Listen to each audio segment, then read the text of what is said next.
Alors, vous savez, un jour, on m'a parlé d'une maison hantée dans la colline, là, pas trop loin de chez moi.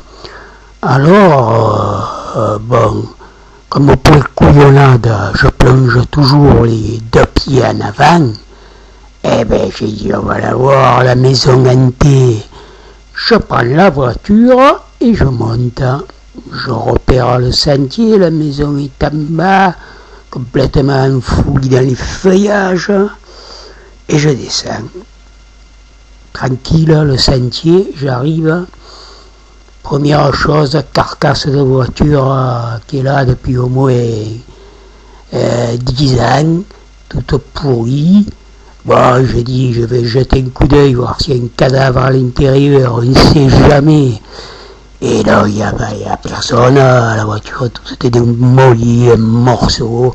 Bon, je vais pleurer, bon, la maison, elle est là. Elle est là, la maison, ce qu'on peut appeler une maison. Ce sont des ruines complètement délabrées de ce qui a été, à mon avis, une grande propriété des années 1900 par là. Et je commence mes pérégrinations. Bon, il y a de tout, il y a 2 étages, il y a des graffitis partout. Plus loin, il y a des clapiers à lapin, des cochonniers, tout ça. Alors, bon, ben, des fantômes, il n'y en a pas, hein, j'en ai pas vu. Et puis, si un fantôme habitait là, il se ferait drôlement chier toute la journée. Moi, je vous le dis, hein.